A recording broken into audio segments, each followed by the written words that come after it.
इकडचा हिंदू समाज आमच्या हिंदू राष्ट्रामध्ये जसा प्रत्येक हिंदू नवरात्र साजरा करतो, देवीची पूजा अर्चना करतो, तसंच इकडचा आमचा हिंदू समाज 9 दिवस इथे देवीची पूजा अर्चना करतो।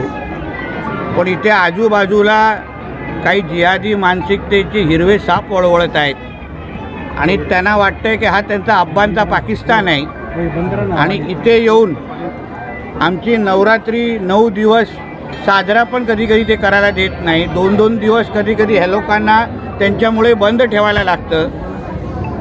या भागातला हिंदू जो पहिला 70-80% होता, आज 50% आलेला आहे। तर म्हणून माझ्या इकडच्या हिंदू समाजाला त्यांचं मनोबल वाढवावं, त्यांनाही कळावं की आम्ही सगळेजण हिंदुत्ववादी विचारचे सगळे कार्यकर्ते इकडच्या हिंदुत्ववादी समाजाच्या बरोबर आहोत, हिंदू समाजाच्या बरोबर आहोत आणि आपण आपल्या हक्काचं हिंदू राष्ट्र इथे कुठेही सोडून जाऊ नका। सोडायचं असेल तर या हिरव्या सापांना त्यांच्या पाकिस्तानमध्ये जाऊन दे, तुम्ही इथून जायचं नाही। जय श्रीराम, जय श्रीराम। आणि यापुढे मी पोलीस प्रशासनाला पण सांगेन, जसं त्यांच्या ईदच्या मिरवणुकीमध्ये माझ्या इकडचा हिंदू समाज कुठलीही व्यत्यय आणत नाही, कुठलीही अडीअडचण आणत नाही, तसं माझ्या 9 दिवसच्या इथे नवरात्रीमध्ये या पुढच्या काही दिवसामध्ये कोणीही अडचण आणली तर या पुढची महाआरती त्यांच्या मस्जिदीच्या समोर होईल, एवढं मी शब्द देऊन इकडल्या पोलिसांना आणि प्रशासनाला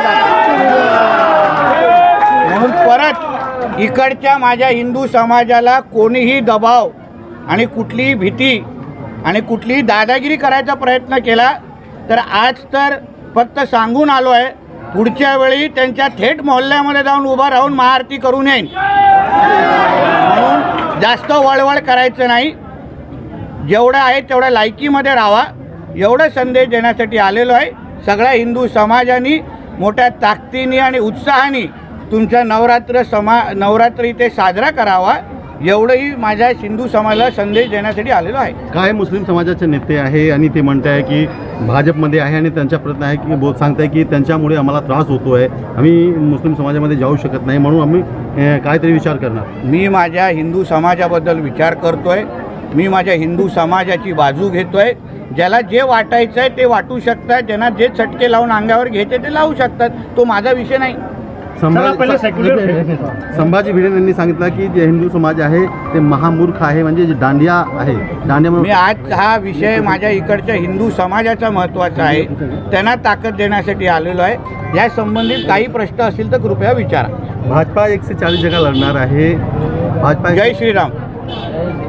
सर क्या कहेंगे आप यहाँ पर जब आए हैं, कुछ लोग उन्होंने पहले कंपेयर किया कि जहाँ नीतीश रहने जाते हैं तो उसका अब्बा का पाकिस्तान नहीं है, ये मेरा हिंदू राष्ट्र है।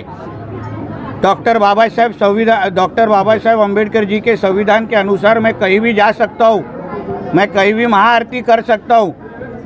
और अगली बार मेरे इधर के हिंदू समाज को नवरात्रि करने से किसने भी यहाँ रोका तो अगली महाआरती उनके मस्जिद के सामने करके जाऊंगा, इतना वो लोग ने समझना चाहिए। शहीद रामनवमीची मिरवणूक जे कशी असणार आहे, मिरवणूक कशी असणार आहे ते आता इथल्या लोकांना तुम्ही विचारा, मिरवणुकीमध्ये तुम्हाला जय श्रीराम बोलायला बोलू। सर आपने यहाँ का कुछ प्रश्न विधानसभा में उठाया था जहाँ पे इलीगल स्ट्रक्चर और डबल महले घर बन रहे हैं, कई मुद्दे आपने उठाए थे, क्या कहेंगे? कार्रवाई होगी उसके ऊपर, प्रोसीजर चालू है। जब भी तोड़ने के लिए बुलडोजर आएगा तो भी पहला फोन आपको करूंगा। सर आप पहले सेक्युलर थे सर, मेरा खून भगवा है, मुसलमानों के साथ मेरा खून भगवा है, बैठते थे उठते थे, लेकिन मुसलमानों से इतनी नफरत मेरे को राष्ट्रभक्त मुसलमान से तकलीफ नहीं। यहाँ रह के मेरे आके नवरात्रि में रह के खड़े रहो, मेरे साथ आरती मनाओ, वो मुसलमान के साथ मेरे को तकलीफ नहीं।